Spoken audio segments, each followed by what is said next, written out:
예배 끝나고 나서. 다른 광고는 없고요. 오늘 그 다니엘서 6장 강의를 하는데요. 오전과 오후에 똑같이 다니엘서 6장 강의를 합니다. 그래서 오전 시간에는 1절부터 28절까지 저희가 쭉 한번 살펴보고요. 오후 시간에는 예수님과 다니엘을 비교해 보려고 합니다. 그래서 다니엘도 사자 굴 속에 있었고요. 예수님도 어떤 의미에서 보면 또 그 사자 굴 속에 있었다고 이렇게 볼 수도 있는 것 같아요. 그래서 좀 영적으로 이렇게 저직교용을 해봐서 또 예수님과 다니엘을 비교해 보려고 합니다. 그래서 오후 시간에 그렇게 하고요. 지금 이 시간엔 저희가 다니엘서 6장 전체를 한번 간략하게 살펴보도록 하겠습니다. 먼저 기도하겠습니다. 하나님 아버지, 주님의 진리를 제대로 전할 수 있게 도와주시기 원합니다. 만일 이 설교를 듣는 사람 중에 주님께서 구원자라는 사실을 모르는 사람이 있다면 오늘 본문에 기록된 역사적 사건을 통해서 살아계시고 또 유일하신 하나님이 누구신지 알고 주님을 신뢰하게 도와주시기 원합니다. 예수님의 이름으로 기도드렸습니다. 아멘. 오늘은 이제 사자굴에 던져진 다니엘에 관해서 살펴보려고 하는데요. 또 오늘 이야기도 역시 이 주일학교에서 가장 인기 있는 주제이기도 하죠. 사자굴 속의 다니엘, 또 용광로 속의 세 친구들. 굉장히 다윗과 골리앗의 싸움, 이렇게 세 가지 이야기가 거의 주일학교에선 가장 인기 있는 그런 주제인 것 같아요. 오늘 우리는 성경을 통해서 진정한 믿음의 영웅을 보게 됩니다. 요즘은 영웅이 넘쳐나는 시대인 것 같아요. 슈퍼맨이나 배트맨이나 스파이더맨 이런 히어로물이 굉장히 인기가 있죠. 그래서 영화로 나오면 다 속된 말로 대박을 치고요. 굉장히 인기가 많습니다.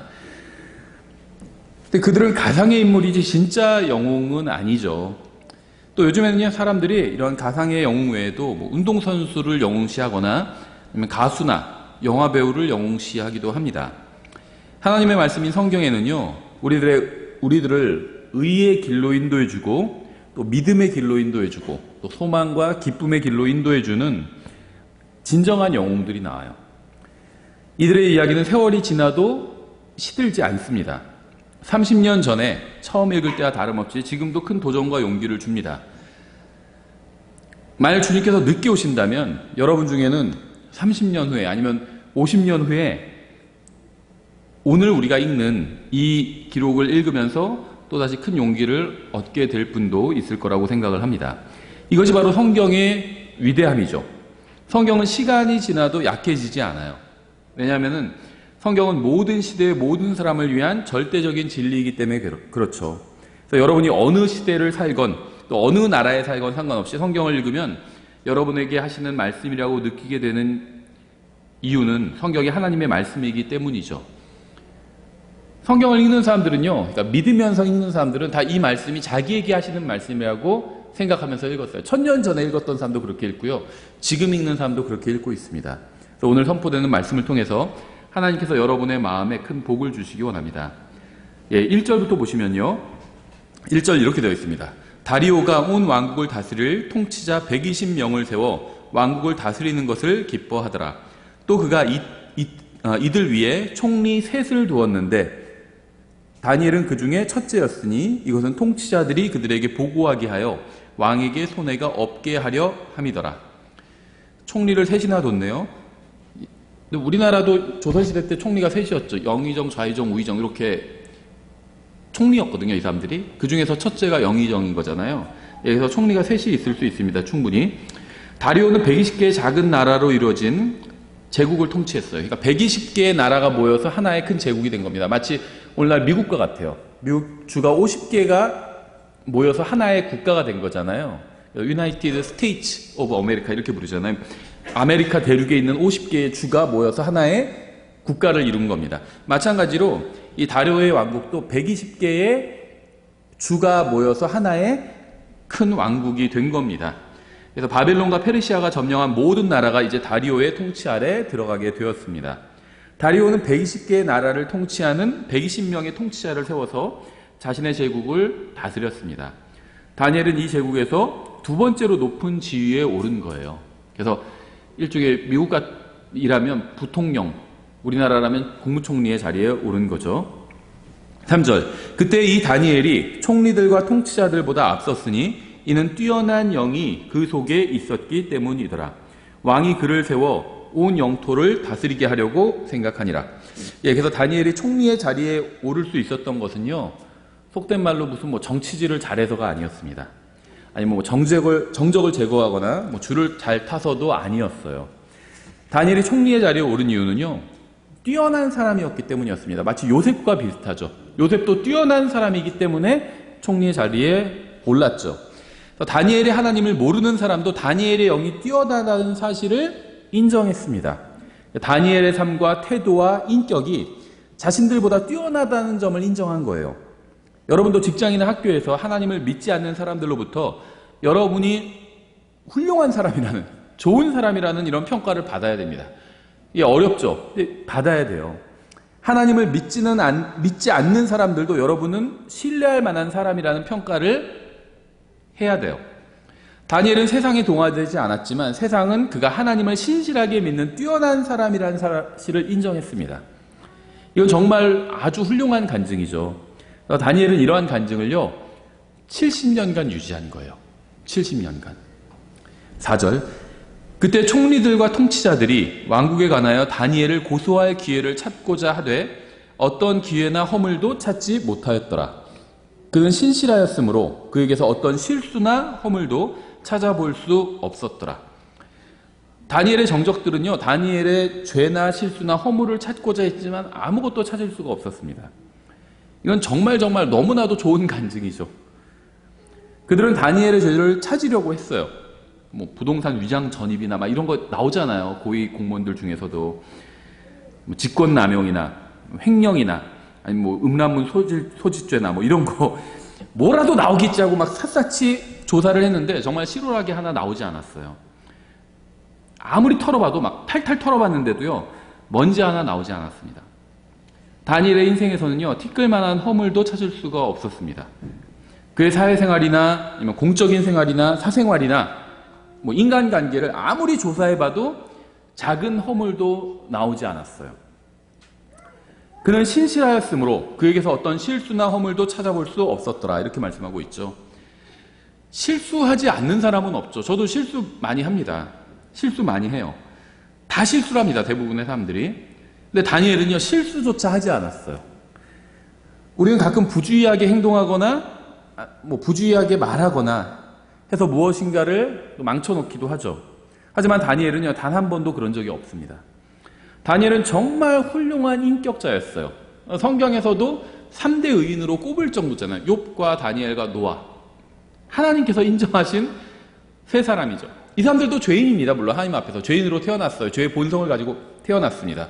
하지만 인간 중에서 꼽으라면 가장 의로운 세 사람이 바로 욥과 노아와 다니엘이라고 하나님께서 그렇게 인정하셨죠.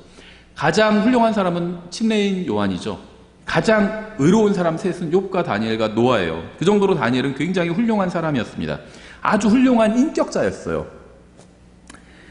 만약 여러분이 왕이라면 이런 신하를 더욱 신뢰하게 되겠죠. 여러분이 사장이라면 직원 중에 이렇게 훌륭한 인격을 가진 사람이 있다면 그 사람을 신뢰할 수밖에 없습니다. 많은 걸 맡길 수밖에 없어요. 그렇죠. 근데 다른 신하들의 입장에서는 어떨까요? 왕의 입장에서, 사장의 입장에서, 고용주의 입장에서는요, 이렇게 아주 성품이 훌륭한 사람, 또 능력도 훌륭해요. 성품도 훌륭하고, 그리고 아주 성실해요. 정직하고, 실수도 하지 않아요. 전적으로 다 맡길 수밖에 없어요, 이런 사람에게.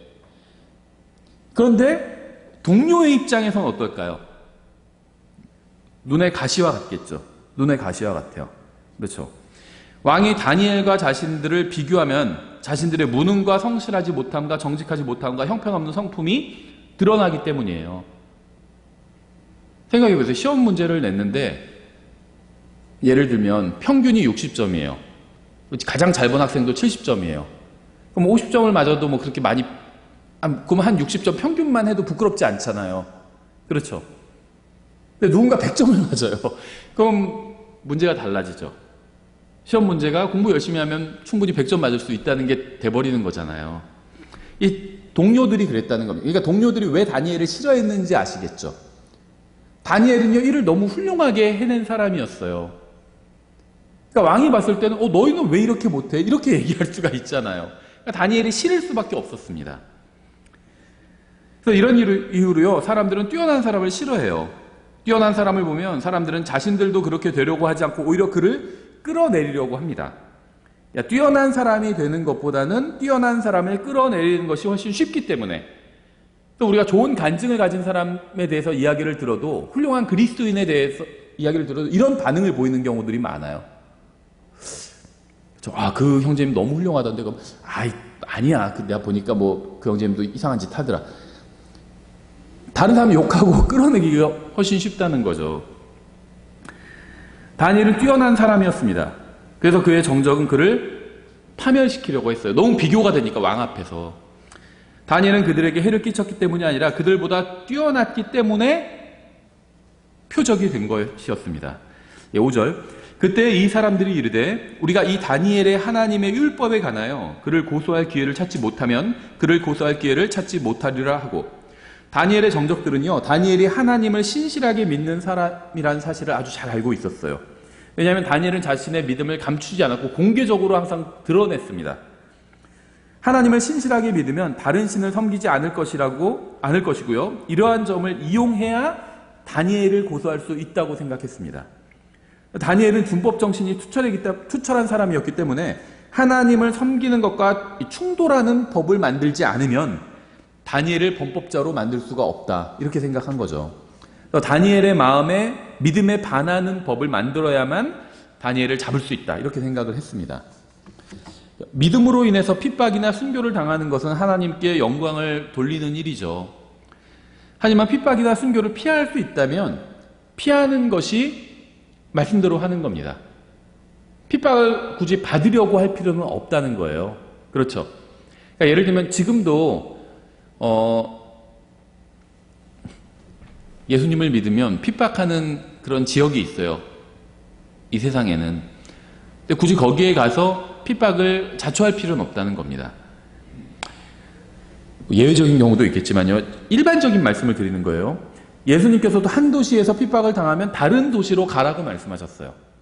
핍박을 사람들이 막 하는데 굳이 거기서 막 사람들과 대치하고 있을 필요가 없다는 겁니다. 여기서 핍박을 당하면 다른 데로 가면 돼요. 그래서 거기서 복음을 전하면 됩니다. 거기서 사람들이 거부하고 핍박하면 또 다른 데로 가면 돼요. 전혀 문제될 것이 없습니다. 목회도 마찬가지예요. 이건 성경적인 아주 기본적인 원리거든요. 예외도 있지만 이게 일반적인 원리예요. 그러니까 이걸 모르는 분들 중에, 목회를 하시는 분들 중에 아주 고생하시는 분들이 많아요. 어느 지역에 가서 복음을 전하고 교회를 시작했는데 몇 년이 지나도 아무도 오지 않아요. 정말 하나님 앞에서 부르심이 있고 제대로 성경을 가르치는데 아무도 오지 않아요. 그럼 어떻게 해야 되죠? 다른 지역으로 가서 다시 교회를 시작하면 됩니다. 문제될 게 전혀 없어요. 근데 여기서 교회를 시작하면 여기서 난 뼈를 묻어야 된다, 그건 자기 생각이죠. 하나님께서 그러라고 말씀하신 적이 없잖아요. 마치 교회 지역을 옮기면, 예를 들면 용인에 있다가 인천으로 옮기면 그것이 타협하는 것이고 그런 거라고 생각하는 분들이 있어요, 목회자들 중에. 사람이 안 모이는데도 그 지역을 떠나지 않아요. 끝까지 합니다. 그건 자기 고집이죠, 믿음이 아니라.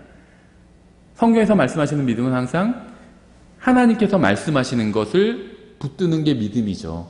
내가 바라는 거, 아니면 내 고집, 이걸 끝까지 관철시키는 거는 믿음이 아닙니다. 그래서 어느 도시에 가서 복음을 전하고 사역을 하는데 반응이 없어요. 사람들이 반대를 하고 핍박을 합니다. 그럼 거기를 떠나서 다른 도시로 가서 하면 되는 거예요. 어떤 사람한테 복음을 전하는데 그 사람이 거부해요. 근데 막 끝까지 쫓아가서 어떤 분 복음 전하는 사람도 있어요. 봤습니다, 저는. 킹제임스 성경 신형에서도. 그거 막 잘한다고 칭찬을 해요, 그걸. 거부하는데 왜 끝까지 쫓아가서 귀찮게 굴어요? 거부하면요, 그냥, 그럼 나중에 이거 한번 읽어보세요 하고 전도지 주고 다른 사람한테 복음 전하면 돼요. 누가 준비된 영혼인지 모르잖아요. 그냥 우리는 무작위적으로 복음을 전하는 겁니다. 그러다가 준비된 영혼을 만나면 그 사람이 예수님을 받아들이는 거예요. 누가 심하게 거부하면요, 그 사람은 준비된 영혼이 아닌 거예요. 하나님 앞에서 준비가 안 된 겁니다. 그럼 그 사람한테 전도지만 주고 헤어지면 되는 겁니다.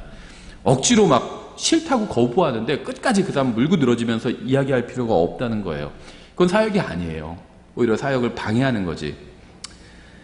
그래서 우리는 이 세상의 잘못된 것을 바로잡는 사람이 아니라 복음을 전하고 말씀을 가르치는 사람이에요.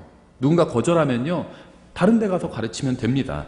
우리는 이 세상에 잘못된 것을 다 바로잡을 수가 없어요. 그 다음 복음을 거절하는 사람은 잘못된 사람이죠. 받아들여야 되잖아요. 예수님을 받아들여야 되죠. 근데 예수님을 거절하는 사람은 잘못된 사람이죠. 그 다음에 끝까지 붙잡고 막 끝까지 안 돼, 너 그러면 안 돼, 받아들여야 돼, 이렇게 할 필요는 없다는 겁니다. 속담도 있잖아요. 말을 우물가까지 끌고 갈 수는 있어도 먹일 수는 없다고 하잖아요. 복음을 전할 수는 있어요. 정확하게 설명해 줄 수는 있습니다. 하지만 받아들이게 할 수는 없다는 겁니다. 그건 그 사람의 몫이에요. 하나님께서 우리가 누구의 복음을 받아들이게 하라 이렇게 명령하신 적이 없어요. 그냥 복음을 전하라고 하셨지.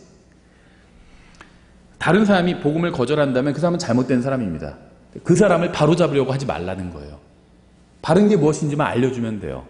그 사람이 끝까지 거부하면 어쩔 수 없는 겁니다. 그럼 다른 사람한테 가서 복음을 전하면 되는 겁니다. 그래서 잘못된 사람을 바로잡고 잘못된 것을 바로잡는 것은 우리의 사명도 아니고 우리의 능력 밖의 일이라는 겁니다. 그건 하나님께서 하실 일이에요. 우린 그냥 말씀을 전하면 됩니다. 예수님의 증인만 되면 돼요. 6절에 이에 이 총리들과 통치자들이 함께 모여 왕에게 가서 그에게 이같이 아뢰되 다리오 왕이여 영원히 사시옵소서. 왕국의 모든 총리들과 총독들과 통치자들과 조언자들과 대장들이 함께 의논하여 왕의 법규를 굳게 세우고 확고한 칙령을 정하였나이다. 오 왕이여 그것은 곧 누구든지 30일 동안 왕 외에 어떤 신에게나 사람에게 청원하는 자는 사자굴에 던져 넣으리라는 것이니이다. 참 많은 사람들이 모여가지고 참 쓸데없는 법 만들었죠. 못하러 이런 법 만들었을까요? 한 사람을 잡기 위해서 한 거죠. 잡기 위해서. 정말 국가를 위해서 만든 법이 아니죠. 다니엘을 잡기 위해서 만든 법이었습니다. 근데 거짓말을 했죠. 모든 총리들이 의논했다 이렇게 얘기했지만 이건 거짓말이었습니다. 다니엘은 이런 거 의논하지 않았어요. 그렇죠. 정승들이 다 의논했습니다. 근데 영의정 빼고 좌의정이랑 우의정만 의논한 거잖아요. 이건 거짓말한 거죠. 이들은 오직 다니엘만을 죽이기 위해서 이런 사악한 법을 왕에게 제안했습니다. 다니엘은 하나님을 신실하게 믿었고요. 어떤 다른 사람에게도 해를 끼친 적이 없습니다. 우리가 하나님을 신실하게 믿고 열심히 성경을 읽고 교회로 모여서 주님께 또 경배를 드려도 누구에게도 해가 되지 않아요. 그렇죠? 지금 우리가 하는 게 해가 되나요? 우리가 예수님 안 믿는다고 하면 그 사람 막 죽이나요? 아니면 그 사람 안 믿는 사람들 모여있는 데 가서 폭탄 테러 하나요? 우리가? 그런 거 안 하죠. 그냥 우린 여기 모여서 찬송하고 성경 가르치고요. 또 사람들에게 복음 전하고요. 전도지 나눠주고요. 그게 우리가 하는 일이에요. 누구에게도 해를 주지 않습니다. 누군가를 귀찮게 할 수는 있어요. 그렇죠. 받기 싫은 전도지를 누가 주면은 귀찮게 할 수도 있어요. 그래서 요즘은 전도지에 마스크를 같이 껴서 주면 다 받는다고 하더라고요. 전도지만 줘도요. 그 사람한테 해를 끼치는 건 아니에요. 자기가 받기 싫으면 안 받으면 돼요. 귀찮게 하는 것처럼 보일 수는 있지만 누군가에게 해를 주지는 않습니다. 그렇죠. 누군가 우리의 이런 모습을, 우리가 예수님을 믿는 모습을 보기 싫어할 수도 있지만 해를 입히지는 않아요. 우리가. 페르시아인들은요 여러 신들을 믿고 있었고요. 다리오의 통치 아래에 있던 이 120개의 나라들에서도 여러 신들을 믿었습니다. 고대 국가치고 신들을 믿지 않았던 무신론 국가, 이런 국가는 없죠. 다 신들을 믿고 있었어요. 그렇죠. 제사장들이 있었고 비가 오지 않으면 신에게 제사를 지내는 기후제를 했고 고대 국가는 다 이런 것이 기본적으로 있었습니다. 하지만 다니엘의 정적들도 자기들이 믿고 있던 신들이 있었어요. 그렇죠. 무신론자들이 아니에요. 이들은. 하지만 그들은 한 달 동안 자신들의 신들에게 기도하지 않는 한이 있어도 다니엘을 죽여야겠다 이렇게 생각을 한 겁니다. 이들은 제국에 있는 수많은 사람들이 신들을 섬기지만 오직 다니엘만이 30일간 기도하지 않고는 못 베길 것이라고 생각을 했어요. 법으로 정하면 30일간 아무도 기도하면 안 된다 이렇게 법을 정하면 다 그 법에 따를 거라고 생각했습니다. 다 종교가 있었지만 다 따를 거라고 생각했어요. 30일간, 한 달간 교회 가면 안 됩니다. 이렇게 법을 정하면 다 따를 거라고 생각한 겁니다. 한 사람만 빼고. 그 다음은 기도할 거다. 그 다음은 가지 말라고 해도 교회 갈 거다. 이렇게 생각을 한 겁니다. 요즘 대부분의 기독교인들이 교회 다니지 않고 있어요. 정부에서 교회 가는 것이 위험하다고 하기 때문이죠. 모든 교회 문을 다 닫아버려도요. 대부분의 기독교인들은 큰 불만이 없을 겁니다. 그냥 유튜브로 올라오는 설교를 보면 된다고 생각하기 때문이에요. 교회를 없앤다고 하면 반발하는 사람이 굉장히 적겠죠. 있긴 있겠죠. 근데 굉장히 적을 거라고 생각합니다. 근데 만약에 올림픽이나 월드컵을 없앤다고 하면 많은 사람들이 반발할 거예요. 월드컵은 오히려 4년에 한 번이 아니라 2년에 한 번 하자 막 이런 얘기도 나오죠. 다니엘의 원수들이 30일간 기도하지 못하는 법을 통과시키려고 해도 아무도 반대하지 않는 이유는요, 기도가 사실 별로 큰 의미가 없기 때문이에요. 그들은 기도 금지법을 만들면 다니엘만 처벌받게 된다는 사실을 아주 잘 알고 있었습니다. 다니엘 시대에도요, 많은 유대인들이 있었어요. 다니엘서 6장 28절에 이와 같이 이 다니엘이 다리오의 통치와 페르시아 사람 고레스의 통치 때에 형통하였더라, 이렇게 말씀하고 있는데요. 이게 어느 말씀과 연결이 되냐면요, 에스라 1장 1절과 연결이 돼요. 이제 페르시아 왕 고레스의 제1년에 주께서 예레미야의 입으로 하신 주의 말씀을 이루시려고 페르시아 왕 고레스의 영을 움직이심에 그가 자기의 온 왕국에 두루 선포하고 또 그것을 글로도 기록하여 이르되, 다니엘서와 연결이 되죠, 서로 이 에스라서가. 1장 7절 또한 고레스 왕이 주의 집에 기구들을 내놓았는데 그것들은 전에 느부갓네살이 예루살렘으로 옮겨다가 자기 신들의 집에 두었던 것이더라. 다니엘서와 연결이 되죠. 느부갓네살, 고레스, 다니엘서에 나온 사람 그대로 나옵니다. 2장 1절 전에 사로잡혀간 자들 곧 바벨론 왕 느부갓네살이 사로잡아 바벨론으로 끌고 간 자들 중에서 포로 생활을 벗어나 올라가서 예루살렘과 유다로 돌아와 각각 자기 도시에 이른 유다 지방의 자손들이 이제 이러하니라. 64절 전체 회중이 모두 42,360명이었으며 그 외에 그들의 남종과 여종들 중에서 거기에 7,337명이 있었고, 성경은요 실제 역사 기록을 실제 역사적으로 일어났던 사건을 기록하고 있어요. 그래서 정확합니다. 정확하지 않은 것들은 어떻게 되는 줄 아세요? 뭐 200만 년 전쯤에 이런 식 얘기를 해요. 진화론 정확하지 않아요. 작년에 200만 년이라고 했으면 올해 교과서에 200만 1년 전에 이렇게 해야 되죠. 정확하지 않으니까 그렇게 하는 거예요. 성경은 정확해요. 7,337명이 있었고 그들 가운데 노래하는 남자, 노래하는 여자 200명이 있었더라. 그러니까 다니엘 시대에도요, 이 신원이 확인된 유대인들이 5만 명 가량이 있었던 겁니다. 5만 명. 적지 않죠. 5만 명. 지금 우리나라에 킹제임 성경 믿는 사람들이 몇 명이나 될까요? 지금 많이 늘어났어요. 킹제임 그러니까 믿는 사람이 몇 명인지 정확히 모르지만 사용하는 사람들은 그래도 한 몇천 명 될 것 같아요. 몇천 명. 그렇죠. 5만 명. 작은 수가 아니에요. 5만 명. 바알에게 무릎 꿇지 않은 7천 명을 엘리야 시대에도 남겨두셨죠. 작은 수가 아니었죠. 5만 명. 작은 수가 아니에요. 그런데 누구도 다니엘의 믿음에 동참하지 않고 도리어 다른 페르시아인들처럼 기도하지 않고 믿음을 다 포기해버리고 말았습니다. 오늘날에는 교회를 반대하기가 쉬운 시대예요. 하나님의 말씀대로 사는 사람이 너무너무 적기 때문입니다. 하나님의 말씀대로 사는 것엔 별 관심이 없어요. 교회는 다니면서도. 흥미있는 일들만 찾아다녀요. 흥미있는 일들. 그러니까 자기 머리에 어떤 지적인 무엇을 채워줄 것, 이런 것만 찾아다닙니다. 지금 이 시간에 주님께 경배를 드리러 오지 않고 백화점이나 마트나 휴양지나 산과 들로 놀러간 사람들이 누굴까요? 구원받지 못한 사람들과 구원받은 사람들이겠죠. 하나님의 말씀을 읽을 시간은 없다고 하면서 TV를 보고 웹서핑을 하는 사람들이 누굴까요? 구원받지 못한 사람들과 구원받은 사람들이겠죠. 사람들이 왜 다니엘을 반대했는지 아세요? 그는 하나님의 말씀대로 살았기 때문입니다. 그는 말씀대로 사는 사람이 없는 것을 핑계로 삼지 않고요, 자신만이라도 말씀대로 살아야겠다고 생각한 거예요. 뭐 말씀대로 사는 사람 아무도 없는데 누가 성경대로 살아? 그냥 나도 적당히 타협하면서 살아야지. 다 그렇게 생각하는데 다니엘은 그렇게 생각하지 않았어요. 아무도 말씀대로 살지 않지만 나 혼자라도 말씀대로 살아야겠다, 이렇게 마음속에 작정을 하고 그렇게 실천을 했습니다. 그래서 사람들이 다니엘을 싫어하는 거예요. 다니엘이 있는 한 자신들의 불신과 불성실함에 대해 핑계를 댈 수 없었기 때문입니다. 유대인들도 싫어했겠죠. 다니엘 때문에 신앙의 기준이 높아져 버렸잖아요. 다니엘만 없었다면 그래, 이렇게 국가적인 박해가 일어나는 상황에선 그래도 어느 정도 타협할 수밖에 없다. 그래서 기도하지 말라고 그러면 그래, 31일째 기도 더 많이 하면 되잖아, 이렇게 얘기했겠죠. 다니엘만 없었다면요, 문제가 없었어요.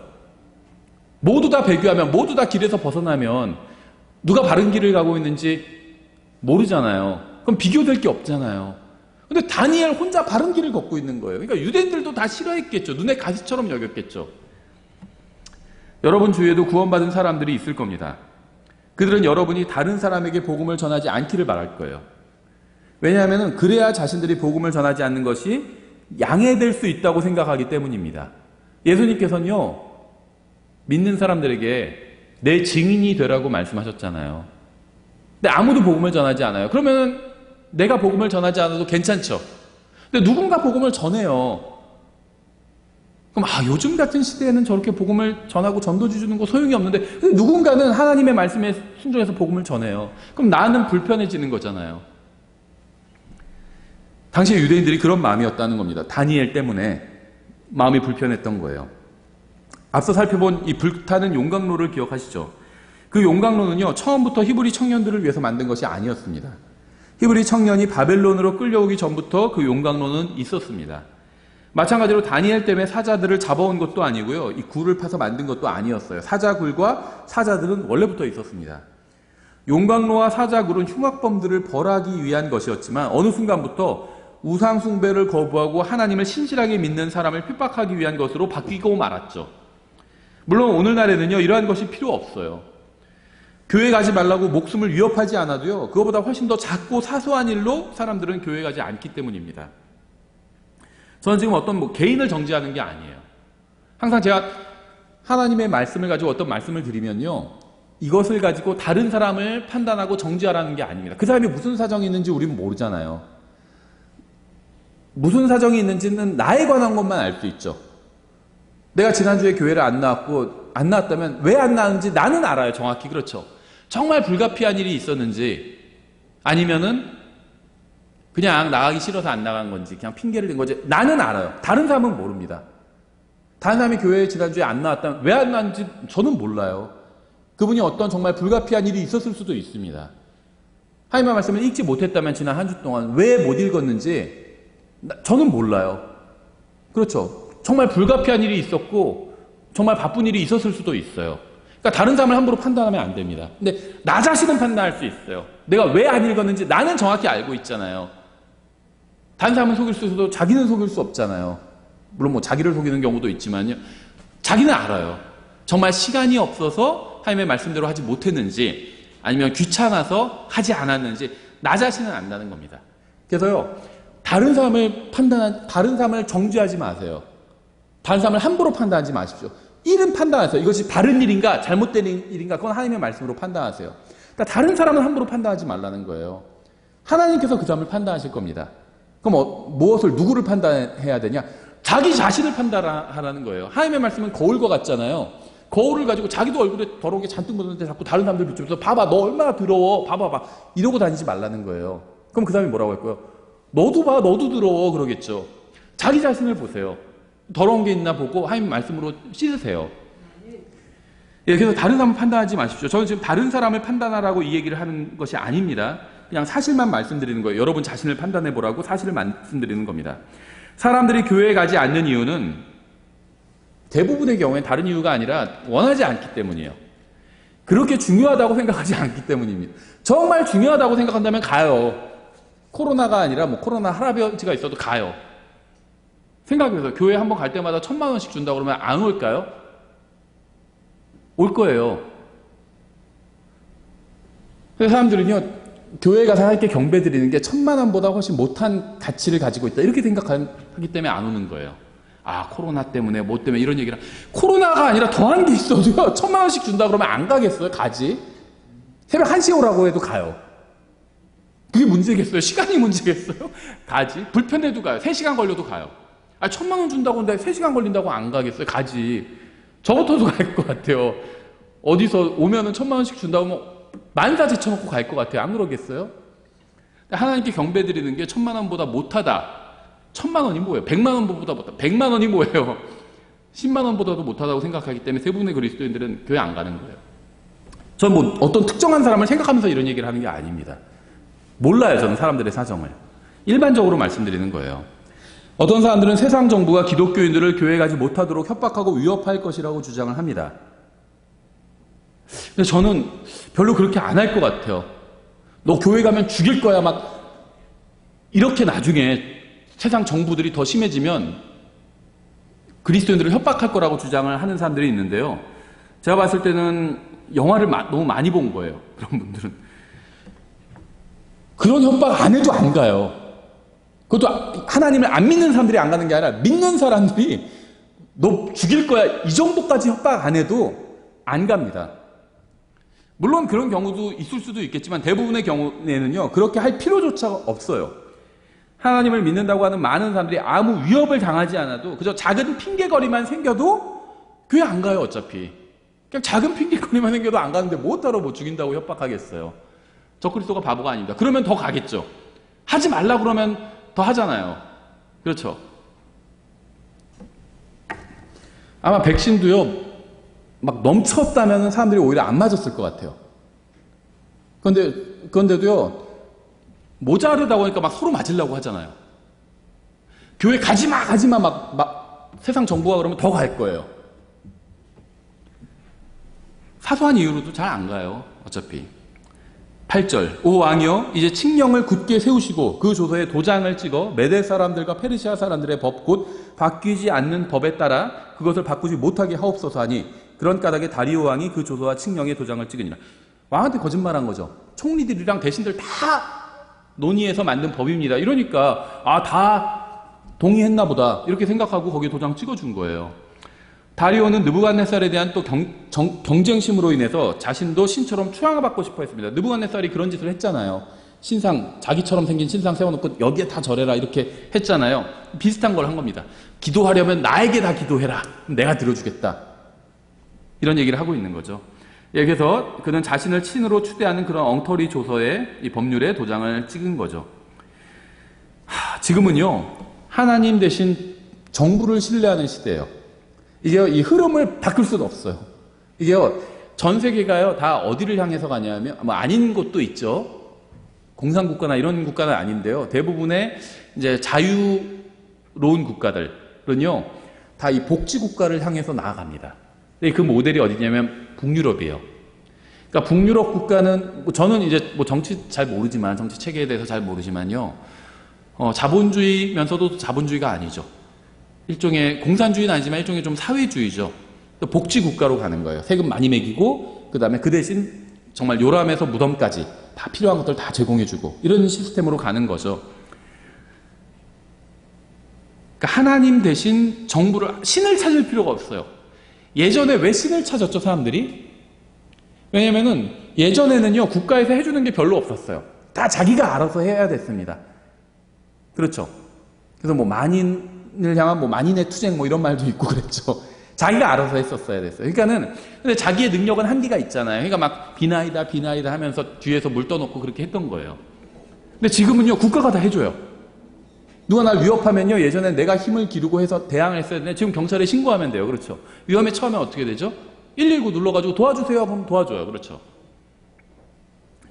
그 외에도 국가가 해주는 게 많아요. 이게 복지국가죠. 근데 여기에는 이제 함정이 있어요. 사람들이 하나님이 아닌 정부를 신뢰하게 만드는 겁니다. 정부가 먹을 것과 입을 것과 살 곳을 제공해주고 집까지 줘요. 그렇죠. 또 건강도 챙겨줍니다. 교육도 시켜준다고 해요. 만약 정부가 진정으로 이런 것들을 줄 수 있다면 하나님을 의지할 필요가 없어요. 그렇죠. 정부가 다 해주는데 정말.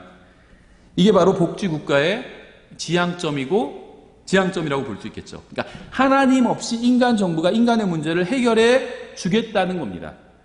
그러니까 정부는 하나님께 기도할 필요도 없고 교회로 모일 필요도 없다고 주장을 합니다. 건강도 정부가 알아서 해줄 테니까 교회 가지 말라는 거죠. 정부가 인간의 필요를 채울 뿐 아니라 건강과 생명까지도 통제할 수 있다고 주장하는 겁니다. 이게 이제 다리오 종교예요. 다리오 종교. 다리오 종교는요, 정부가 삶의 모든 것을 책임질 테니까 하나님께 기도하지 말고, 하나님께 구하지 말고, 하나님을 찾지도 말고, 하나님께 의지하지 말라는 겁니다. 하나님께 구하지 말고 정부에게 구하라는 거예요. 정부가 들어주겠다는 겁니다. 10절. 그런데 다니엘은 그 조서에 도장이 찍힌 것을 알고도 자기 집에 들어가 자기 방에서 예루살렘을 향하여 창문을 열고 전에 하던 대로 하루에 3번씩 무릎을 꿇고 기도하며 자기 하나님 앞에서 감사를 드리고. 뭐가 감사할까요? 지금 정적들의 음모를 다 알았죠. 그리고 정적들이 덫을 쳐놓은 것도 다 알았어요. 그렇잖아요. 근데 뭐가 감사하다고 감사 기도 드리고 있을까요? 감사를 드리더라. 그때 이 사람들이 모여서 다니엘이 자기 하나님 앞에서 기도하며 간구하는 것을 발견하고, 뭐 발견할 필요까지도 없었겠죠. 지나가면서 봤겠죠. 창문 다 열어놓고 기도하고 있는데, 다니엘은 기도를 하면 사자굴에 던져진다는 사실을 알면서도 공개적으로 기도했습니다. 그는 자신의 목숨보다 하나님과의 관계가 더 소중하다고 생각한 거예요. 만약 공개적으로 신앙생활을 할 수 없고 자신의 믿음을 감춰야 한다면 차라리 난 그럼 죽는 게 낫다, 이렇게 판단한 겁니다. 그는 신앙생활에는 대가가 필요하다는 사실을 알았고요. 기꺼이 내가 그럼 그 대가를 치르겠다, 이러고 있는 거예요. 우리 앞에도 다니엘과 같은 선택지가 있어요. 여러분은 하나님의 말씀을 믿는 믿음의 대가를 치를 준비가 되어 있나요? 예루살렘을 향하여 창문을 열고 전에 하던 대로 하루에 3번씩 무릎을 꿇고 기도하며 자기 하나님 앞에서 감사를 드리더라. 기도할 때 예루살렘을 향할 필요도 없고요, 창문을 열 필요도 없고요, 무릎을 꿇을 필요도 없어요. 그냥 속으로 기도해도 되죠. 가만히 있으면서 기도해도 됩니다. 그렇죠. 기도에는 형식이 없어요. 눈을 감고 손을 모으고 기도하는 것은요, 마음을 하나님 앞에 모으기 위해서죠. 어떤 잡생각을 없애고 마음을 하나님 앞에 모으기 위해서 그렇게 하는 거죠. 그게 기도의 형식이 아니에요. 예수님은 하늘을 우러러 보시면서 기도하셨습니다. 2손을 들고 기도하셨어요. 그렇죠. 그러니까 기도에는요, 정해진 형식이 없어요. 속으로 해도 됩니다. 운전하면서도 할 수 있죠. 아픈 눈은 전방을 주시하면서도 마음속으로 기도할 수 있어요. 예를 들면 사실 집에 전화가 왔어요. 아이가 막 아프다고, 뭐 사고가 났다. 막 집으로 빨리 가면서 운전하면서 기도할 수 있잖아요. 그렇죠.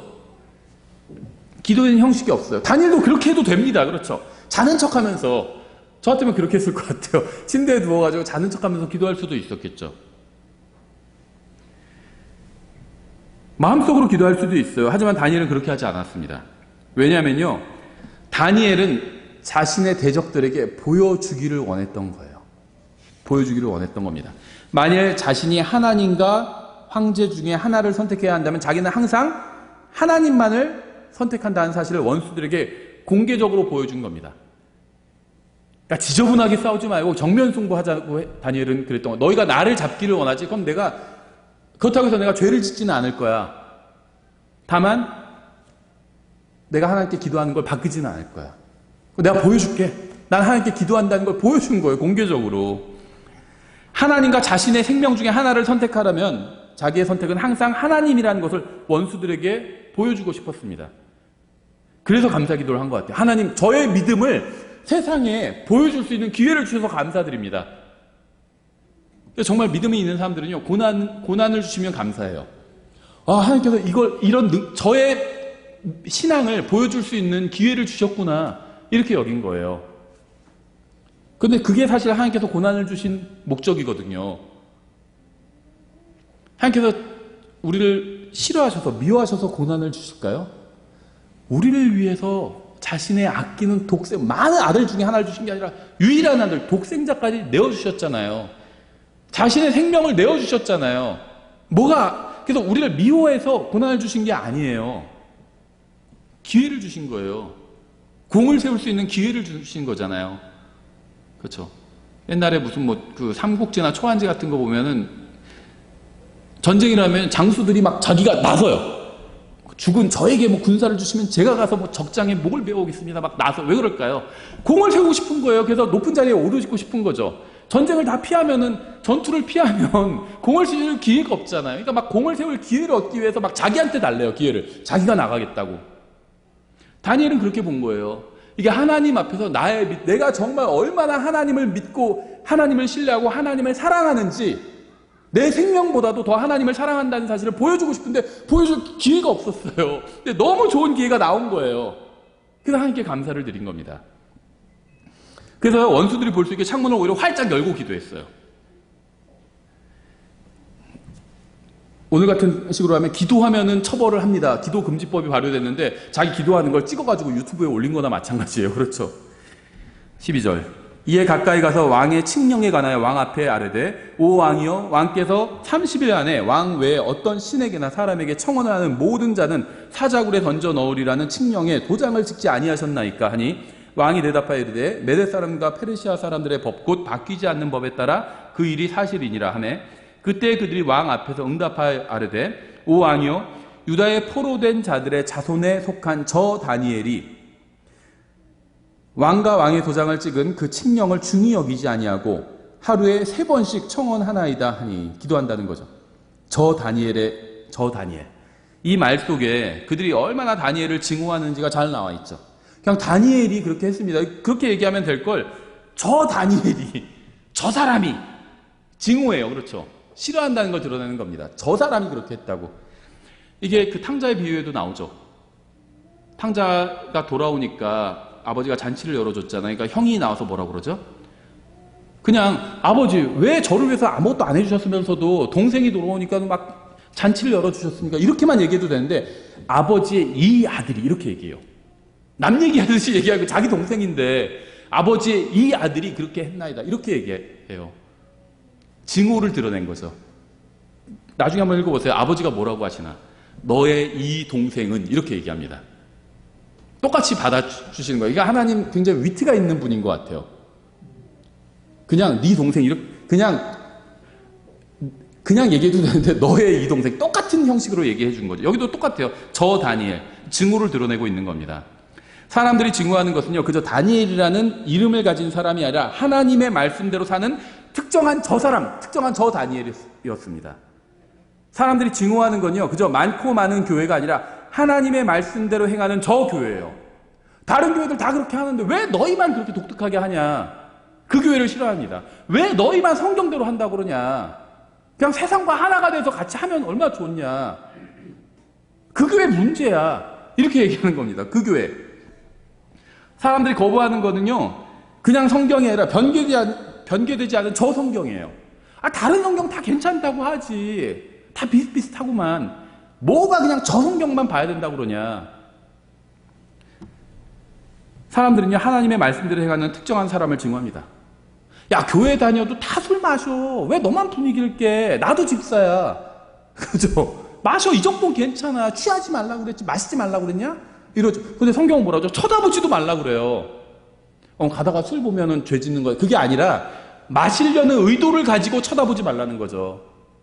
여자를 쳐다보지 말라고 그렇게 말씀하고 있지 않죠. 음행의 목적으로 쳐다보지 말라는 거죠. 하나님의 말씀대로 가르치는 특정한 설교자를 미워해요. 사람들은. 하나님의 말씀대로 행하는 특정한 교회를 싫어합니다. 우리는 그저 흔한 기독교인이 아니라 말씀대로 행하는 그 그리스도인이 돼야 돼요. 우리는 그저 흔한 교회가 아니라 말씀대로 행하는 그 교회가 돼야 됩니다. 그저 흔한 목사가 아니라 말씀을 정확하게 가르치는 그 설교자가 돼야 돼요. 우리는 그저 그런 기독교인이 되어서는 안 됩니다. 말씀 위에 우뚝 서서 오직 말씀대로만 행하는 그리스도인이 되어야 돼요. 세상 속에 섞여서 적당히 사는 사람이 되어서는 안 됩니다. 말씀대로 행하며 하나님께서 기뻐하시는 일을 행하는 그리스도인이 되어야 합니다. 모임을 유지하기만 하는 그런 교회가 아니라 말씀을 전하고 그리스도인들을 양성하는 하나님께서 원하시는 사역을 하는 그런 교회가 되어야 돼요. 14절 이에 왕이 이 말을 듣고 자신을 심히 못마땅하게 여기며 다니엘을 건져내려고 그에게 마음을 쓰며 해가 질 때까지 그를 건져내려고 애를 쓰니라. 그 다니엘을 구제할 어떤 법이 없을까? 구제책이 없을까? 막 이런 것 법률가들 불러가지고 찾아내게 했겠죠. 왕은 다니엘이 훌륭한 사람이라는 사실을 알고 있었어요. 사람들이 다니엘을 모함하고 있다고 생각을 했습니다. 그래서 다니엘을 구해내야겠다 이렇게 생각을 했죠. 15절 그때 이 사람들이 모여 왕에게 나와 왕에게 아뢰되 오 왕이여 메대 사람들과 페르시아 사람들의 법을 아시옵소서. 곧 왕이 굳게 세우는 어떤 칙령이나 법규도 바꿀 수 없나이다 하니. 예나 지금이나 이상한 법들이 있어요. 히틀러가요 무슨 무력으로 권력을 잡은 게 아니죠. 독일 국민들이 표를 받아서 합법적인 방법으로 절대 권력을 얻게 됐어요. 똑같아요. 그렇죠. 잘못된 법을 만들어가지고 왕이 거기에 매이게 됐습니다. 누가 죄 없고 의로운 사람이라고 여기지만 그 사람을 사형에 처할 수밖에 없는 그런 엉터리 법을 만들게 된 거예요. 16절 이에 왕이 명령하매 그들이 다니엘을 끌어다가 사자굴에 던져 넣으니라. 이제 왕이 다니엘에게 말하여 이르되 내가 계속해서 섬기는 내 하나님이 너를 건지시리라 하니라. 다리오는요, 다니엘이 하나님을 계속해서 섬긴다는 사실을 알고 있었습니다. 저 사람은 가끔 교회 가는 사람이 아니야. 어려운 일만 있으면 교회 가고 하나님 찾는 사람이 아니야. 그걸 알고 있었어요. 계속해서 좋을 때나 나쁠 때나 슬플 때나 기쁠 때나, 주례할 때도 그런 말 하죠. 건강할 때나 병약할 때나 계속해서 하나님을 섬기는 사람이었어요, 다니엘은. 여러분의 직장 상사는 여러분이 하나님을 계속해서 섬긴다고 생각할까요? 오히려 하나님을 섬기고 있었어? 난 몰랐네? 이렇게 얘기하지 않을까요? 교회 다녀? 하나님 믿었어? 이렇게 얘기하지 않을까요? 난 몰랐어. 자네가 하나님 믿는지 몰랐어. 그럼 얼마나 부끄러울까요, 우리가? 단지 일요일에 교회 가는 사람이 아니라 매일 하나님을 섬기는, 계속해서 하나님을 섬기는 사람이라고 생각할까요? 일요일에 하나님 섬기다가 월요일부터는 또 하나님 섬기지 않다가 일요일에 다시 하나님 섬기다가 이런 사람이라고 생각할까요? 일 잘 될 때만 하나님을 섬기는 것이 아니라 잘 되지 않을 때도 계속해서 하나님을 믿는 사람이라고 생각할까요, 여러분을? 여러분은 기도가 응답받을 때뿐 아니라 응답받지 못할 때도 계속해서 하나님을 섬기고 있나요? 잘 될 때, 좋은 일이 일어날 때, 그때는 하나님을 열심히 섬기다가 좋은 일이 일어나지 않고 일이 잘 되지 않을 때 하나님을 섬기지 않는 사람이 아닌가요? 여러분의 직장 동료와 친구와 이웃은 여러분이 계속해서 하나님을 섬기는 사람이라고 알고 있나요? 다리오는 하나님을 믿는 사람이 아니었지만 다니엘이 하나님을 계속해서 섬기고 있다는 사실은 알고 있었습니다. 여러분도 이런 간증을 가지고 있어야 돼요. 이게 하나님을 기쁘시게 하는 간증입니다. 다니엘은 직장에서도 좋은 간증을 가지고 있었어요. 그의 직장 상사인 다리오는요, 그가 계속해서 하나님을 섬긴다고 증언했습니다. 그런데요, 다니엘은요, 근무 시간에 복음을 전하거나 기도를 하거나 성경을 읽진 않았어요. 예전에 그런 분이 있었어요. 목회자였는데요, 교회에 사람이 없었어요. 자기 가족이랑 그 다음에 한 사람뿐이. 성도가 자기까지 해서 교회 멤버가 한 서너 명이었어요. 그게 잘못된 건 아니죠. 그건 전혀 문제가 아니에요. 서너 명일 수도 있어요. 교회가 작은 건 죄가 아닙니다. 그러니까 이제 생활이 어려웠죠. 그래서 누가 소개를 시켜줬어요. 흠자형 믿는 분이에요. 다. 제가 지금 얘기하는 이분들은. 소개를 시켜줘서 그리스도인, 흠자형 믿는 그리스도인이 운영하는 업체에 취직을 시켜줬어요. 그런데 이분이요, 취직해가지고 전도지 막 나눠줬어요. 나가가지고. 근무 시간에. 그러니까 나중에 이분이, 이 사장님이 그리스도인이에요. 사장님도 킹제임스 성경 믿는 분이에요. 네, 그런데 굉장히 그분으로 인한 어떤 고충을 토로했어요. 결국엔 어떻게 됐을까요? 잘렸어요. 선교사를 고용한 게 아니잖아요. 그 사장님은 직원을 고용했으면 일을 해야죠. 훨씬 더 열심히 일해야죠. 성실하게 일을 해야죠. 나에게 왜 돈을 줘요? 사장님이? 회사 일을 하라고 돈을 주는 거잖아요. 근데 회사 일을 하지 않으면서 돈을 받으면 그건 뭘 한 거죠? 훔친 거나 똑같은 거예요. 그분은요, 나는 복음을 전했다. 근데 복음 전하라고 지금 취직시켜준 게 아니잖아요. 그건 자기 시간에 복음을 전해야죠. 근무하는 시간은요, 내 시간이 아니에요. 사장님의 시간이지. 사장님이 돈을 주고 내 시간을 산 거잖아요. 그럼 그 시간에는 열심히 일을 해야죠. 그래야지 그리스도인의 간증이 있는 거죠. 사장님의 시간에는 복음을 열심히 전하고 자기 시간은 또 자기가 쓰고, 그건 잘못된 거죠. 복음 전하고 싶으면요, 퇴근하면서 출근하면서 자기 시간에 복음을 전해야죠. 왜 남의 시간에 복음을 전해? 사장님 시간에. 간증을 잃은 거죠. 그건 잘못된 겁니다. 그래 놓고요, 나중에는요, 그런 식으로 사역을 하니까 사역이 되겠어요? 제가 하나님이라도 안 보내줄 것 같아요. 한 사람도 안 보내줄 것 같아요. 그런 사역자에게는. 그러니까 나중에는, 이거 목사라는 게 성경에 없다, 사실은. 이러면서 목회 그만뒀어요. 목사라는 게 왜 성경에 없어요? 에베소서 4장 11절에 나오는데, 킹제임스 성경 믿는다고 하면서도요, 기록된 그대로 믿지 않는 사람들이 많아요. 지금도 그분은 킹제임스 성경 자기가 믿는다고 그래요. 근데 성경에 목사가 없다고 그래요. 근데 목사 있잖아요, 성경에. 그건 그게 아니라고 그래요. 그건 성경을 안 믿는 거죠. 성경을 안 믿는 사람이니까 자기 보기에 좋은 대로, 직장에서 근무할 때도 복음 전하는 건 하나님을 기쁘시게 하니까 내가 근무 시간에도 복음을 전해야겠다. 누가 그러라고 했어요, 하나님께서. 자기 시간에 복음을 전해야죠. 자기 잠을 줄이든지, 더 일찍 출근하든지, 퇴근하고 나서 집에 바로 가지 않고 복음을 1시간 전하고 가든지, 자기 시간에 해야죠. 왜 남의 시간에 해요? 사장님 시간을 훔쳐서 해요. 그건 하나님을 기쁘시게 하는 게 아니죠. 다니엘은요, 아주 정직하게 일했습니다. 정직하고 성실하게 일했어요. 술을 마시거나 더러운 농담에는 웃지 않았습니다. 아무 생각 없는 얼간이처럼 행동하지 않았어요. 그는 살아계신 하나님 앞에 있는 것처럼 행동했습니다. 그는 직장에서 문제아처럼 행동하지 않았어요. 다만 그는 다른 사람과는 다르게 정직하고 성실하고 진심으로 일했습니다. 이런 사람 별로 없죠. 정직하고 성실하고 진실하게 일했어요. 교회에서만 이래야 되는 게 아니에요. 직장에서도 이래야 됩니다. 그래야지 간증이 있죠. 왕은요, 이러한 사실을 잘 알고 있었습니다. 왕은 최고의 신하를 잃을까 두려워했던 겁니다. 17절, 사람들이 돌 하나를 가져다가 그 굴에 어귀에 두고 왕이 자기의 도장과 자기 귀족들의 도장으로 그 굴에 봉인을 쳤으니 이것은 다니엘에 관하여 결심한 바를 아무도 바꾸지 못하게 하려 함이었더라. 그 뒤에 왕이 자기 궁궐에 가서 금식하며 밤을 지내고 자기 앞에 악기도 들여오지 못하게 하며 잠을 이루지 못하였더라. 그때 왕이 아침에 매우 일찍 일어나 급히 사자 굴로 가니라.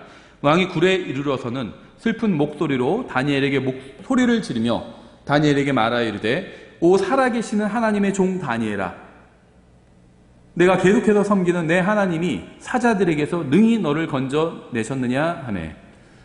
다리오는 다니엘이 계속해서 섬기는 하나님께서 그를 구해주실 수도 있을지도 모르겠다 이렇게 생각했습니다. 정말 그렇게 믿었다면 기쁜 마음으로 물어봤겠죠. 근데 슬픈 목소리로 물어봤어요. 죽었을 수도 있고, 아니야, 혹시 다니엘이 섬기는 신이, 다니엘이 우리들도 신 섬기는 것처럼 다니엘도 신 섬기고 있으니까 그 신이 다니엘을 혹시라도 구해줬을지도 몰라, 이렇게 생각을 한 거죠.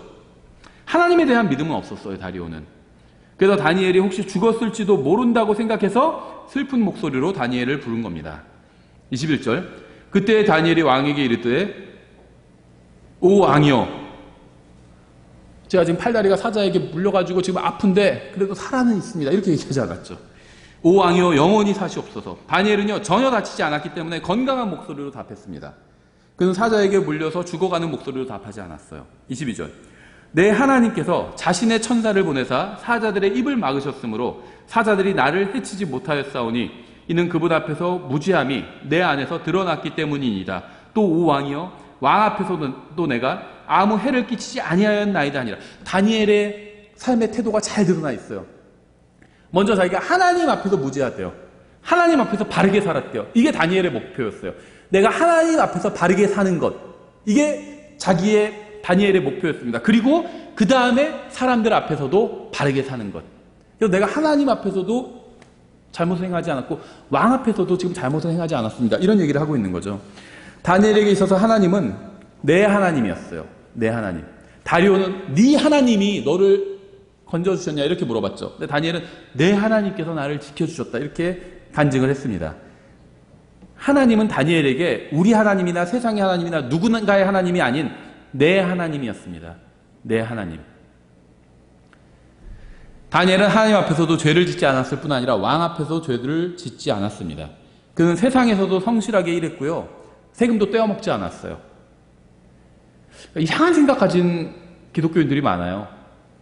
세금 떼어먹고 그러면 다음에 저울도 속여가지고 고객들도 속이고 이러면서 내가 헌금 많이 하면 되지 이렇게 생각하는 사람들이 있습니다. 불의한 돈은 하나님을 기쁘시게 해드릴 수가 없어요. 왜 헌금을 하죠? 왜 헌금을 할까요? 왜 헌금을 하죠? 내가 헌금을 안 하면 하나님께서 굶어 죽을까봐 헌금하는 게 아니죠. 하나님을 기쁘시게 하기 위해서 헌금합니다. 그렇죠? 저는 이 돈을 제가 열심히 일해서 벌었고 저를 위해서 쓸 수 있지만 제가 하나님의 말씀이 전파되고 하나님을 섬기는 이 사역을 위해서 저는 돈을 쓰겠습니다. 이러면서 헌금을 하는 거죠. 하나님을 기쁘시게 해드리는 거예요. 그게. 그런데 불의한 방법으로 벌어서 헌금하는 건요, 하나님을 기쁘시게 해드리는 게 아닙니다. 그렇죠? 다니엘은 세상에서도 성실하게 일했고요, 하나님 앞에서도 성실했습니다. 다니엘은 한 번도 하나님을 배반하지 않았어요. 그래서 하나님께서도 다니엘을 도와주시기로 결정하신 겁니다. 다니엘이 하나님을 위해서 일어서자 하나님께서도 다니엘을 위해서 일어서 주신 거예요. 다니엘은 세상에서도 주어진 일을 정직하게 행하면서 살았습니다. 그는 하나님의 말씀대로 살았기 때문에 세상에서 미움을 받았지만 그렇다고 해서 데모를 하지도 않았고 시위를 하지도 않았어요. 세상 정부는 왜 이런 법을 쓰냐 하면서 막 1인 시위 같은 거 하고 왕궁 앞에서 그러지 않았다는 겁니다. 세상은요, 하나님을 미워해요. 그렇죠? 하나님의 원수예요, 세상은. 하나님도 미워하고 하나님의 아들도 미워하고 하나님의 말씀도 미워하고 하나님의 사람들도 미워하고 하나님의 사역자도 미워해요, 세상은. 하나님과 관련된 모든 것을 미워합니다. 왜 그럴까요? 세상의 신이 마귀니까 그래요. 이 세상의 통치자들이 마귀에게 다 속해 있잖아요. 마귀의 주관 하에 있어요. 근데 거기 세상에 가서 왜 시위해요? 마귀 앞에서 시위하면 마귀가 바뀌어줘요? 이러면 안 되겠네. 내가 너무했네. 마귀가 그래요? 마귀 앞에서 막 1인 시위하고 그러면은? 왜 기독교인들을 핍박하냐? 왜 기독교회에게 불리한 법을 막 만드냐? 이렇게 시위하면은 마귀가 바꿔줘요? 바꿔줘야겠네. 내가 너무했네. 그러나요? 다니엘은 그렇지 않았어요. 당연하게 여겼습니다. 세상이 하나님을 싫어하기 때문에 하나님을 신실하게 믿는 사람도 싫어한다는 걸 알았어요. 그래서 세상에겐 항의하지 않았어요. 다만 보여주고 싶어, 너희가 보기를 원하면 내가 하나님을 믿는 신앙이 뭔지를 내가 한번 보여줄게. 이렇게 했던 겁니다, 다니엘은.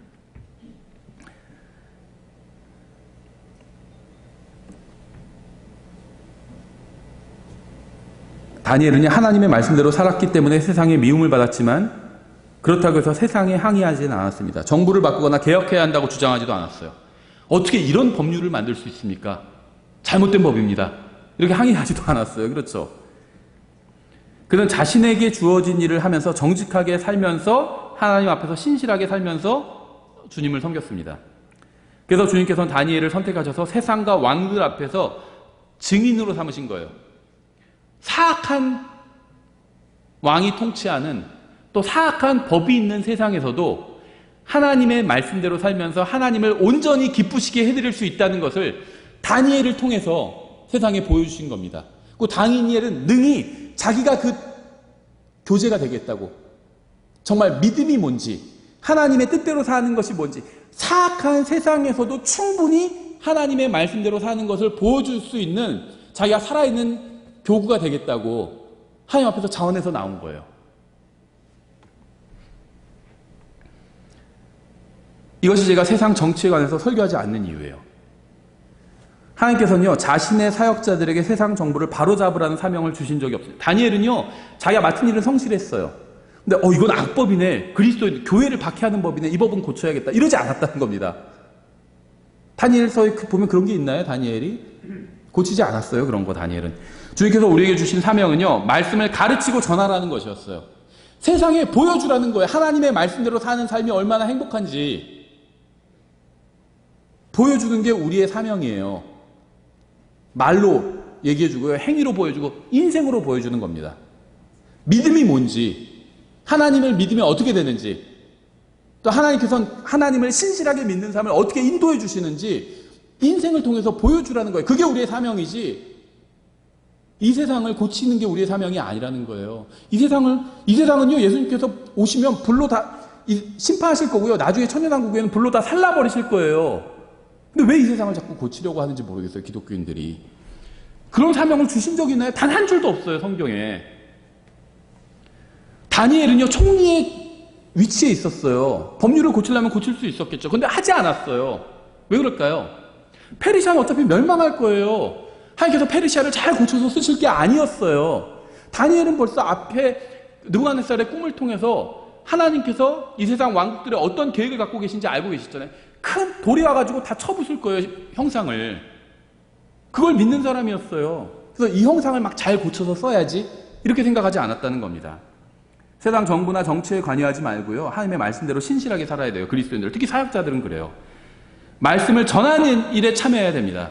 사역자든 아니든 그리스도인들은 세상 정부를 고치는 일에, 그렇다고 세상 정부를 망치면 안 되죠. 그런 일을 하면 안 되죠. 막 세상을 망치는 일을 하면 안 돼요. 막 오염시키는 일에 막 참여하고요. 그러면 안 돼요. 하지만 세상을 고치는 일에 참여할 필요가 없다는 겁니다. 그리스도인의 사명이 아니라는 거예요. 그게 악한 일이라는 건 아니에요. 그런 직장에 다니는 건 상관없어요. 하지만 세상의 환경을 보존하고요, 북극곰을 살리고요, 그게 우리의 사명은 아니라는 겁니다. 북극곰을 살리는 일이 잘못됐다는 건 아니에요. 그런 일을 하는 사람들 저는 비난하고 싶지 않아요. 환경운동하는 사람을 비난하고자 하지 않아요, 저는. 하지만 그거는 그리스도인의 사명이 아니라는 거예요. 우리의 사명은요, 하나님의 말씀을 전하는 거예요. 여기에 참여하세요. 적극적으로 참여하십시오. 이건 모든 그리스도인들이 다 참여할 수 있어요. 하나님의 말씀을 전하는 일에. 이게 주님께 영광을 돌리는 일이에요. 23절, 이에 왕이 그로 인해 심히 즐거워하며 명령하여 그들이 다니엘을 굴에서 끌어올리게 하매, 이에 그들이 다니엘을 굴에서 끌어올린 즉 그에게 아무 상처도 보이지 아니하였으니 이는 그가 자기 하나님을 믿었기 때문이더라. 다니엘은 하나님을 믿었고 하나님께서 그의 믿음에 보상을 주셨습니다. 주님께서는 천사를 보내셔서 다니엘을 보호해 주셨죠. 어떤 주석가들은요, 성경에 기적이 나오면 기적을 다 부인해요. 오병이어 있잖아요. 빵 5개와 물고기 2마리로 수천 명을 먹인 주님의 기적이 있잖아요. 실제 어떤 주석가들은 뭐라고 하는지 아세요? 여기서 말하는 물고기는 바로 고래였습니다. 고래로 고래 한 마리 잡으면 수천 명 먹을 수 있잖아요. 근데 말이 안 되죠. 그럼 어떤 아이 도시락을 갖고 온 건데 아이가 고래를 도시락으로 싸우진 않잖아요. 여기도 마찬가지예요. 여기서 다니엘이 사자굴에서 살아나올 수 있었던 거는요, 사자들이 배가 고픈 상태가 아니었기 때문이다. 그렇게 보인다. 이렇게 쓰는 주석가들이 있대요. 24절, 왕이 명령하며 그들이 다니엘을 고소한 그 사람들을 데려오고 그들과 그들의 자녀들과 아내들을 사자굴에 던져 넣으니 그들이 굴 바닥에 이르기도 전에 사자들이 그들을 잡아채어 그들의 모든 뼈를 산산조각 내었더라. 먹이를 이렇게 위에 달면 막 점프해서 먹이를 딱 채가잖아요. 그렇게 한 거예요. 이 말씀에 의하면 사자들은 배가 고팠던 것이 분명하죠. 또 많은 사람들, 다니엘을 고소한 사람들 많았죠. 이들의 가족들까지 다 집어넣었어요. 그러니까는 이 많은 사람들을 먹어치울 만큼 사자들의 수가 많았던 것도 분명하죠. 그러니까 하나님께서 보호해 주지 않으셨다면 다니엘도 사자밥이 되는 걸 피할 수 없었을 겁니다. 다니엘을 반대했던 그의 대적들은 자녀들과 아내들과 함께 사자굴에 던져졌어요. 여기서 우리는 부모의 잘못된 인도로 인해서 아이들이 어떤 영향을 받게 되는지 볼 수 있죠. 마귀는 울부짖는 사자처럼 삼킬 자를 찾아다닙니다. 부모가 보호해줘야 돼요. 부모가 잘못된 선택을 하면요, 이렇게 아이들이 사자굴에 던져질 수 있어요. 울부짖는 사자굴에 던져지고 있어요. 지금도 많은 아이들이. 여러분이 하나님을 선택하지 않는다면 여러분의 아내와 자녀들도 여러분과 함께 비참한 운명을 맞이하게 될 수도 있다는 사실을 기억해야 됩니다. 부모님이 하나님을 안 믿어도요, 자녀가 하나님을 믿고 구원받을 수도 있죠. 근데 부모님이 하나님을 믿고 하나님의 말씀을 자녀에게 가르쳐 준다면 얼마나 자녀들이 더 쉽게 하나님을 만날 수 있겠어요. 이들이 내린 결정은요, 자신들의 운명뿐 아니라 가족의 운명에도 큰 영향을 끼쳤습니다. 그러니까 하나님을 신실하게 믿는 한 사람이 얼마나 중요한지 알겠죠. 그 사람의 가족에게 영향을 끼칠 수 있어요. 직장에서 동료들에게 또 친구들에게도 영향을 끼칠 수 있습니다. 생각해 보세요. 여러분 주위에 있는 사람들을 한번 생각해 보세요. 여러분이 아니라면 누가 그 사람들에게 하나님의 말씀을 전해주고 가르쳐 줄 수 있을까요? 아마 여러분 이게 무슨 단순히 여러분을 교만하게 하기 위해서 이런 얘기를 하는 게 아니라요. 여러분 주위에 있는 사람들 한번 생각해 보세요. 아마 여러분이 가장 그래도 성경을 제일 많이 아는 사람일 거예요. 여러분 주변에서는. 그렇지 않나요? 대부분? 정말 하나님의 말씀을 공부하고 연구하고 이런 사람들이 아주 극소수예요, 지금은. 그래서 여러분 주위에서 보면요, 여러분이 가장 성경을 많이 아는 사람일 거예요. 여러분 주위에 있는 사람들에게 여러분이 하나님의 말씀을 가르쳐 줘야 돼요. 좋은 길로 인도해 줄 수 있어요. 25절, 그때 다리오 왕이 온 땅에 거하는 모든 백성들과 민족들과 언어들에게 조서를 써서 이르되 너에게 평강이 많이 있기를 원하노라. 내가 한 칙령을 내리노니 내 왕국의 모든 통치하에 있는 사람들은 다니엘의 하나님 앞에서 떨며 두려워할지니라. 그분은 살아계시는 하나님이시오 영원토록 변하지 아니하실 분이시며 그분의 왕국은 멸망하지 아니하고 그분의 통치는 끝에까지 이르리로다. 다리오도 느부갓네살이 배웠던 동일한 진리를 배우게 됐죠. 다니엘을 통해서. 27절, 그분은 건져내기도 하시고 구출하기도 하시며 하늘에서 땅에서 표적들과 이적들을 행하시나니 그분께서 다니엘을 사자들의 권세에서 건져내셨도다 하였더라. 이와 같이 이 다니엘이 다리오의 통치와 페르시아 사람 고레스의 통치 때에 형통하였더라. 성경은 다니엘이 믿음으로 사자들의 입을 막았다고 말씀합니다. 히브리서 11장 33절이죠. 그들이 믿음을 통해 왕국들을 정복하기도 하며 의를 이루기도 하며 약속하신 것들을 얻기도 하며 사자들의 입을 막기도 하며. 이거 굉장히 흥미로운 말씀이에요. 어떤 이 다니엘서에는요, 실제 있었던 사건이 기록되어 있어요. 그 다니엘은 자기가 겪었던 이 경험을 진술했죠. 뭐라고 진술했죠? 하나님께서 천사를 보내주셔서 이 천사가 사자들의 입을 막았다고 이렇게 진술을 했습니다. 이게 실제 일어났던 일이죠. 근데 하나님께서는 어떻게 지금 평가해 주셨죠? 다니엘이 사자의 입을 막았다고 말씀하고 있어요. 다니엘이 사자들의 막 가서 입을 틀어막은 게 아니죠. 다니엘이 믿음으로 한 일을 하나님께서는요, 다니엘이 하나님을 믿었고 하나님께서는 그래서 천사를 보내셔서 천사가 입을 막아줬어요. 실제로 사자들의 입을 막아준 겁니다. 하지만 하나님께서는 그것을요, 다니엘의 믿음에 대한 보상으로 주신 거예요. 다니엘은 모든 영광을 하나님께 돌려드렸고요, 하나님께서는 다니엘에게 상을 주신 겁니다. 그렇죠. 그리스도인들은요, 지난 2000년 동안 어려운 문제를 놓고 선택을 고심해 왔습니다. 정부에게 순종할 것인가, 아니면 하나님께 순종할 것인가. 이 문제는요, 교회의 존속과 순수성을 위협하는 것이었어요. 정부한테 순종하지 않으면은 교회가 해체될 수도 있고요. 그렇다고 순종하면은 교회가 정말 순수성이 파괴될 수도 있잖아요. 그렇죠. 정부가 지정해 주는 대로 믿을 수 없잖아요, 우리가. 비록 소수이긴 하지만 참된 교회는 바른 선택을 했고요. 그래서 지금까지 교회는 이어져 왔습니다.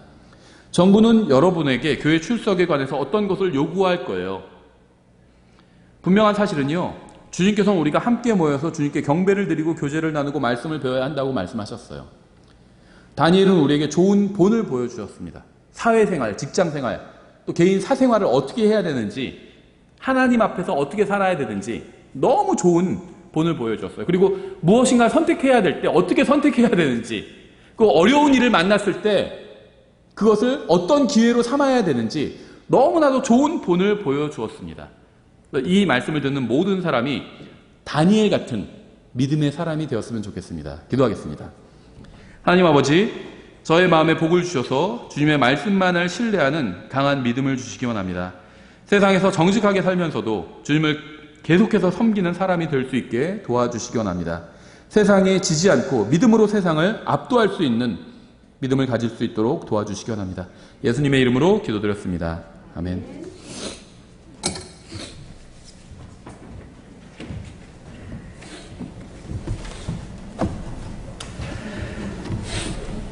다 같이